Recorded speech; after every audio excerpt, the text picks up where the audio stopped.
Y'all really wanna? Not even giving you the time of day. See ya.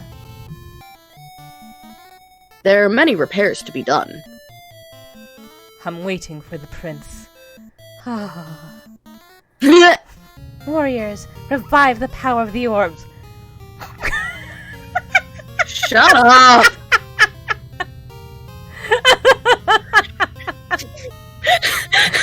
Wow, Marco. That's a reference to the first game! That's a reference to the first game! Yep. Paul, please. We want to leave. But Marco, Paul? you missed. Mm-hmm. Oh, you NPCs. If only I could kill you. Move. Thank you.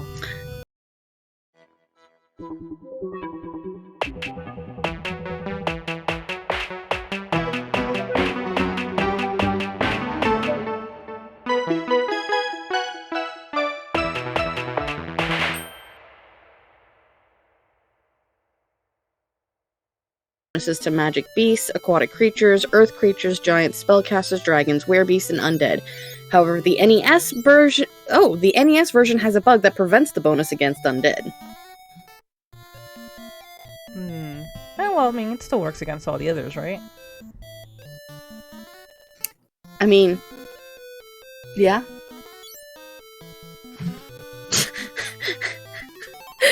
Hi, Keating.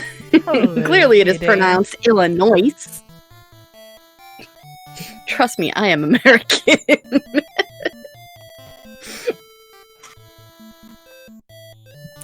Nah, fam. It's clearly pronounced Illinois.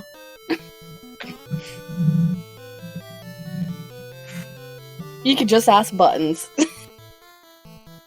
She knows French, right?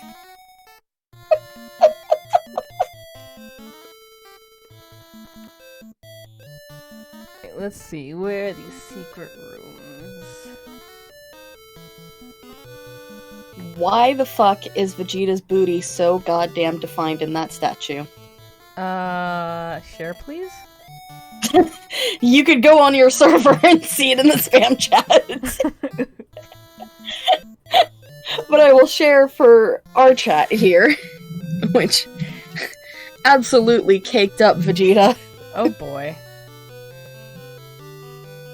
He certainly has a booty, but I appreciate that they actually put, like, the proper detail of spandex on the booty, which is that it's not, like, vacuum sealed to his ass. Alright, it's on the second floor. One in the small chamber below the aura tomb. I mean, yeah, Lord Zed is thicker, but I appreciate that it's also, like, realistic. Considering it's an anime character with fucking blue spiky hair as tall as him. There we go. I appreciate that, you know, we have this super unrealistic character, but we had to make sure we paid proper attention to the details of the spandex on his ass.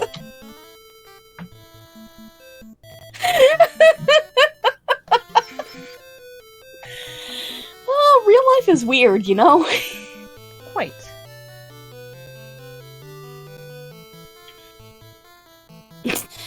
Thank you, Marco.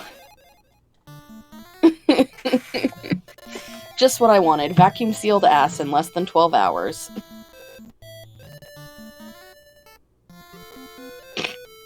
Keating. Keating says, I'm amazed that the butt on that statue isn't faded from smacks by passerbys. Yeah. Wait, did you just glitch through a wall? That's yeah. What the heck? Why?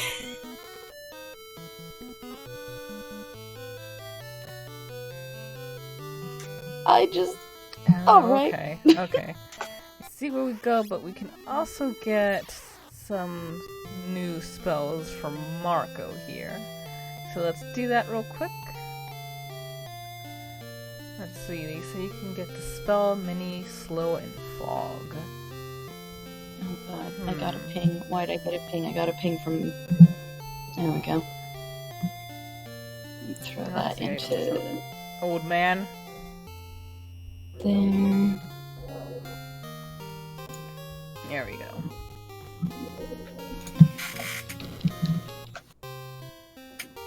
I forgot to put myself on Do Not Disturb. Hidane demands ASMR. No.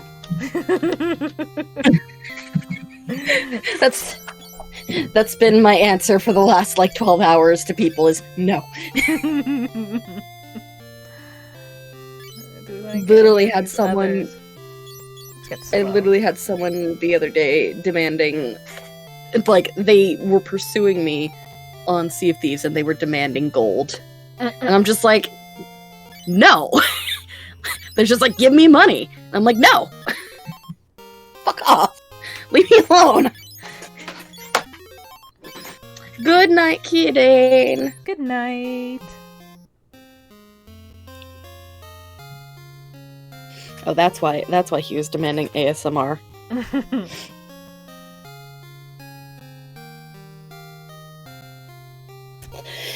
Yeah, the pirate life be rough. It was annoying because they were in a brigantine and they were managing to keep up with the sloop. They couldn't ever overtake the sloop, but I literally chased them to the other end of the map and world, and I was very tempted to just take them into the red water just to get rid of them. But I triggered a skeleton ship on me, which eventually did sink me. They blasted me off the deck of my ship, and I'm like, okay, well, this is a problem. So I'm just like, vote to scuttle the ship. It's the easy out. I lost, during that entire session, I ended up losing everything. I only managed to sell one thing because fucking first ship got burned down because I was in the Ashen area, so it caught fire from a volcano. That area is dangerous. Basically, if the volcano starts going off, just take your ship and run. And wait until it goes away. And then after that... literally as soon as I spawned back in, I got the skulls I needed from the mission. And then I was headed back to a outpost, and this brigantine rolls up on me, from a whole, league away, and they're just like, give me money. And they pursued me all the way across the map. And I'm like, no, leave me alone. Please give me money. Oh no, there was no please about it. They were like, fucking bitch, give me money. I'm like, wow, you kiss your mother with that mouth?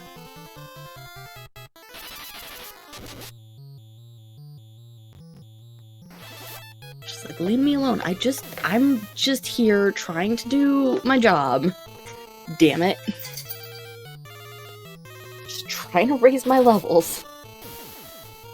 But yeah, I kind of do wish I had taken them into the red water, because then at least, yes, I would have sunk my ship, but I would have also sunk theirs. And they wouldn't have actually been able to get the treasure.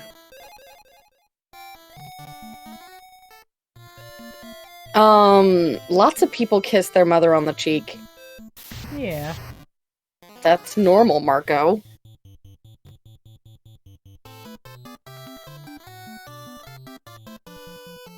The heck? The heck, Marco?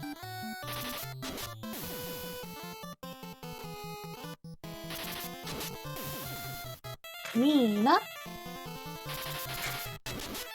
Is it Mina time? Where'd she go? It's always Mina time. Guess not, she left. You know what? No, Marco. Marco, kiss your mother square on the lips. Just reference to my Bim Bam and one of their very first questions, which was, fellas, is it okay to kiss your dad square on the lips?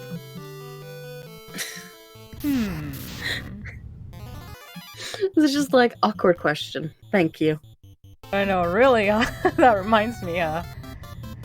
Back in high school, one of the Spanish teachers, when she would talk about rules and like things that you wouldn't do in Spanish, she'd be like, "You just don't do that. It'd be like kissing your sister on the lips, or kissing your sister." And people were just like,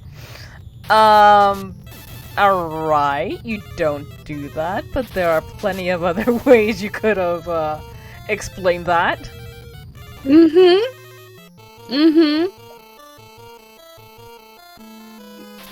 Moon says, that's what my grandma did. It was hard to dodge, but I did it. I was very much not about that life. I mean, mood. I don't think I've ever kissed a family member square on the lips. Like, with Hungarians, they are part of that culture where doing the cheek kiss thing is a sign of affection and a way to greet people. Like, especially people who are close to you.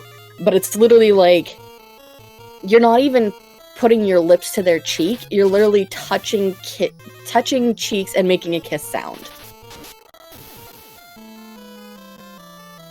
So it's not even like, oh yeah, your lips are touching any part of their body at all.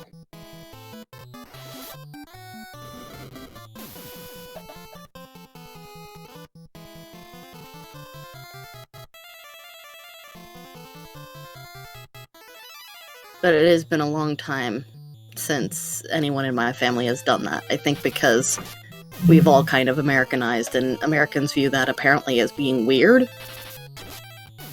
Like, kissing any part of another person that isn't your spouse. Heck, even if you're kissing your spouse in public, people get upset about it and go, ew, get a room.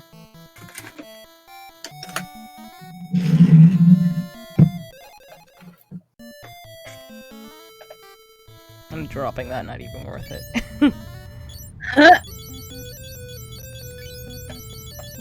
Goodbye. Yeah, we don't need eye drops. And we're fine. Marco can heal that. Yep. He got the magic touch.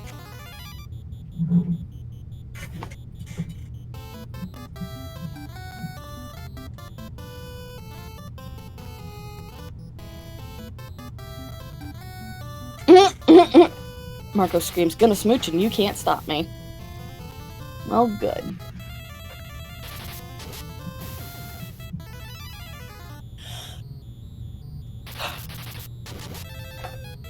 It's so weird having it be silent on my side.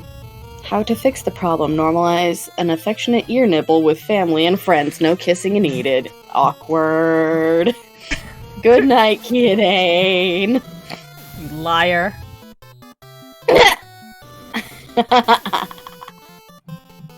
How dare you lie to us? You said you were going to bed 20 minutes ago. Again, I'm not your mom. But I am. I am Go to sleep, shocked young and man. surprised. I am very shocked and surprised. Oh, we got clothes, so we can stop running around in the nude. Yay!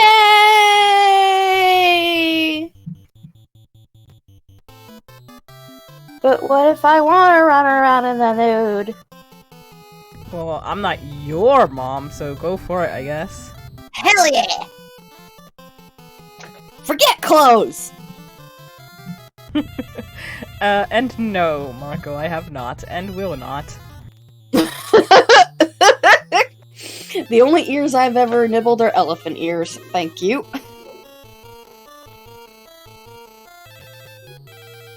God, look at all that magic.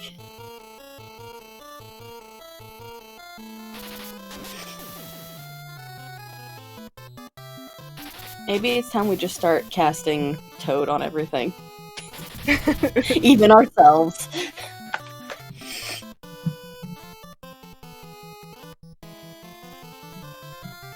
Wraith, nothing. Oh. Oh. You're nothing!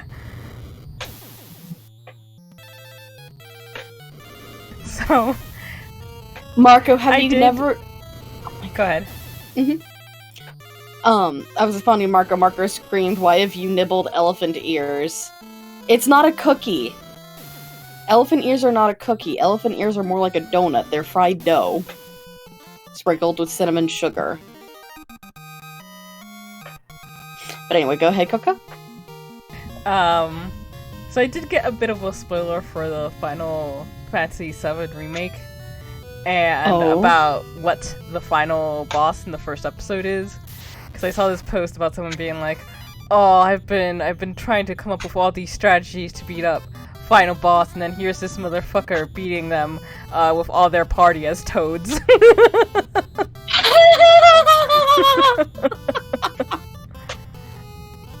So wait, is Final Fantasy VII Remake releasing as, like, a chaptered story thing? Yeah, like, the episode that's out right now is just up till the end of when you leave Midgar. At least that's what I've been told. I'm pretty sure that's the case. Okay. I think I remember where that is from the first time that they released the game. I think that's only like maybe a third of the first disc, if even that. Yeah. Holy shit! And that game was that 3 discs or 4 discs? I think it was 3, right? It was 3 discs, yeah. The third disc was like just the last dungeon, and I think the only reason it was like an entire new disc is because they had a lot of cutscenes at the end. Yeah. The cutscenes really caused a need for more discs. So that means that just to get through the original story of Final Fantasy VII, they're gonna need at least 9 chapters. Yeah. And that's not considering the fact that the Final Fantasy VII Remake is also a sequel, and not just the original game. I had not heard that. Yeah, I know a lot of people are calling it a remakeable or something like that, because I guess apparently well then it's going to have a lot of new content. Yeah, there's a lot of new content, yeah. And I guess that means also new content at the end as well. So it's probably going to be like 10 to 13 parts or something. God. I'm so glad that I'm not a Final Fantasy VII fanboy. Like, I'm so glad I came in on 9, and I'm so glad that when I went back and played 7, I thought it was hot trash. Like, arguably, one of the worst Final Fantasy games I've played was 7. For me, anyway.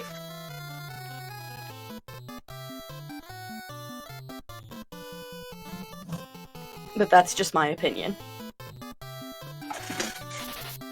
I would love to see a remake, or just an entire redo of Final Fantasy IX. I can't wait till we get to 9, so... Yeah. Because I've always heard it praised by pretty much everyone. I mean... So here's the thing with the whole... Like, I think that the 2 games that probably have the most rivalry are 7 and 9. And that's because 7 was, like, a new departure and a new take on the Final Fantasy series. Because it was, like... It decided to not go with the fantasy part of it like the traditional fantasy. It decided to go with, like, cyberpunk fantasy almost. And also, it's the first time that they had, like, real 3D graphics for the series. For, like, the whole game and not just the cutscenes. So a lot of people praised it as being like, oh, it's the best Final Fantasy out of the entire series, and a lot of people who played it when it first came out were like, oh, it's amazing, it's the greatest, except a lot of people forget that they've got nostalgia goggles on. And then you have the Final Fantasy IX camp, which Final Fantasy IX decided to go back to the roots and brought back, like, the original teams who were working on the first 6 Final Fantasies. Including, you know, Yoshitaka, doing the artwork. And it stuck more to kind of keeping with the original Final Fantasy vibes of, you know, a band of unexpected heroes come together to save the world sort of thing. Now, that's not to say they didn't have a lot of unique concepts, because there's a lot of unique concepts in there that I can't talk about due to spoilers. But I definitely say the characters in that game were the best. The other issue is Final Fantasy VII is all human characters, except for Red and Vincent, who technically, I guess, isn't human. Because he's a vampire. But everybody else is human. Final Fantasy IX has technically 3 human party members. Oh right, Kate Sith. I forgot about Kate Sith being an actual party member. I don't know if they would count though, since they're just a like a mechanical thing controlled by a human. Yeah. But like, Final Fantasy IX, the only 2 people who actually look human and are attractive is Zidane and Garnet. Steiner is human, but he's not an attractive human. You may as well just consider him a sentient, living suit of armor with a human face. Because everything about his character design is basically based around the armor. Vivi isn't human and technically is a child. Eiko is also a child. Amarant technically is human, but he got really weird colored skin.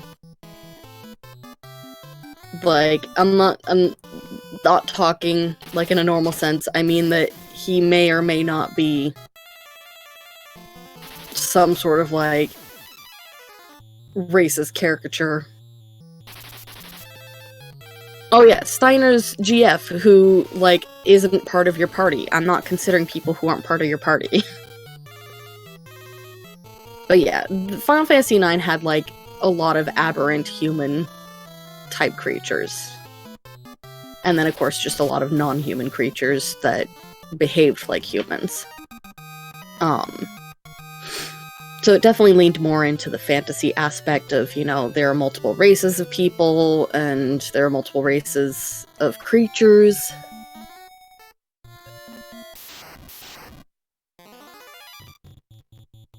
For the fangirls, you know, not enough hot boys to care about, and for the fanboys, not enough hot girls to care about. Because, like, at least with Final Fantasy VII, you know, if you don't like Eris or Tifa, you could be into Yuffie, I guess. But I was gonna say ill, but if you were the appropriate age, go for it. Yeah.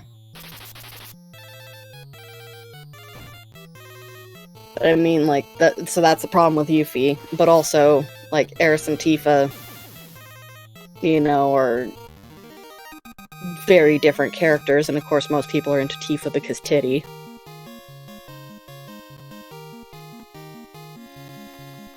And then Cloud doesn't look terrible, and the main villain, Sephiroth, doesn't look terrible. So enough fodder for the girls who are interested in boys. But, ooh, that doesn't look trustworthy, Coco. That doesn't look trustworthy. Whatever, let's go for it. Or not. Never mind. Always. Never mind, the Mantis has something to say. Wait, don't go, you fall! The Mantis are guarding it. Oh yeah, no, Tifa and Eris are hot, but you know, I also just, like, sometimes a game can be more than thinking with your genitals. Wait, what? I know, right? Then why the... And that's kind of where Final Fantasy IX is coming in, is Final Fantasy IX is more like, care about the characters not because of their look, but because of their personalities.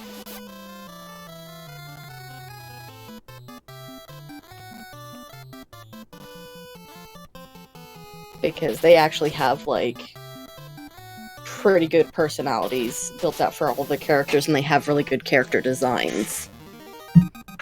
Also, to answer your question from earlier, Mako, when I played it back when I was 11 years old, I only ever beat, like, the first disc and a little into the second one. But since I've started playing the remake, I watched the entirety of Pharaoh's Let's Play, so I do know everything that happens. Which is good, because it'll take a while before we get to Final Fantasy VII. Yeah. I mean, unless we decide to skip some games. Yeah.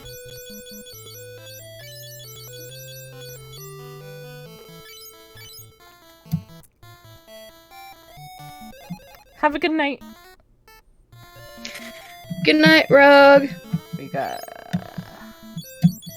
See you later. When I go stream... Well, when I stream with you on your channel. At 8 o'clock tonight, Pacific. Ding! Moon says, Tori, I would end Zidane's whole career for free.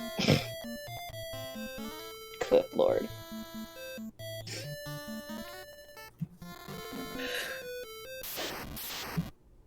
Is there a dinging sound happening in the game? No, that was just me playing for the advertisement.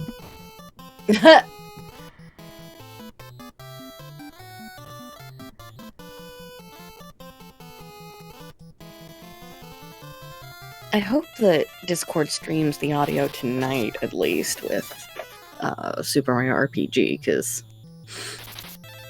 it's kind of a bit of hell living over here watching it, but not hearing anything. Yeah.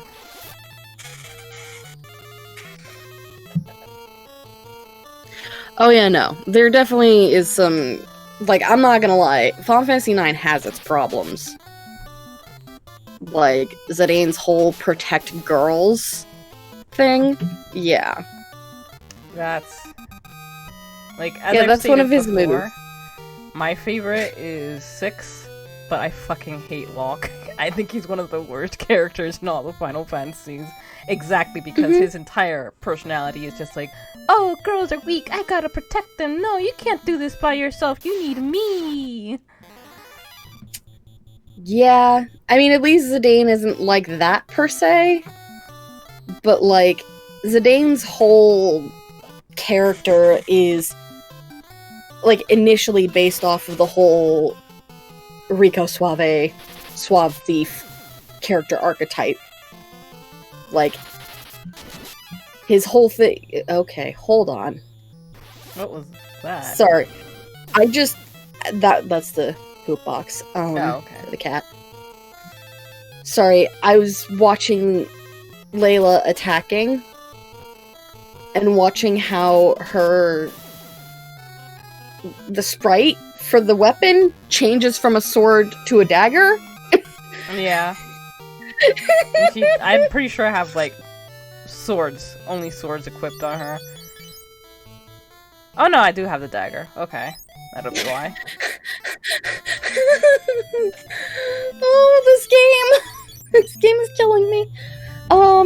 But yeah, no, Zidane's whole thing is like, he's the suave thief who is, you know, trying to woo every girl he comes across. And then his whole character arc is going from asshole suave thief to becoming someone who drinks his respect women juice.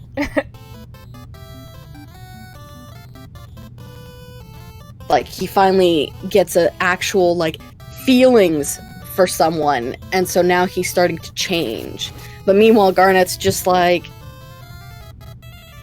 I don't know who you are, other than just an asshole. Like, it's a really bad romance story that comes down to the guy chasing the girl sort of bullshit, but... That sort of thing is unfortunately forced in pretty much every Final Fantasy. Except the first one, I guess. Maybe this one. You know, this one doesn't have a romance plot. What, Mina? Are you coming to tell me that you took a poop? Unfortunately, we missed it with the Lamia. Congratulations, Mina.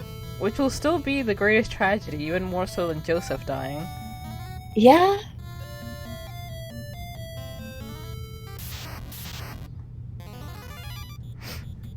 Listen, Moon, I'm pretty sure that that's from the same era, which, like, makes sense. It makes sense why they designed characters like that. Come here. Come here. Alright, it's time to take the bra off. It's killing me. Mood. Ow. Ow. Baby.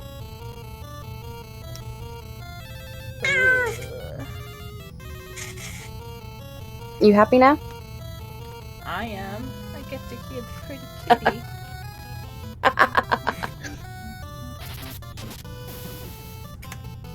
Oh, really? They're 10 years apart? I thought that Final Fantasy IX came out in the 90s. There we go. So are you saying that the Zelda cartoon came out in the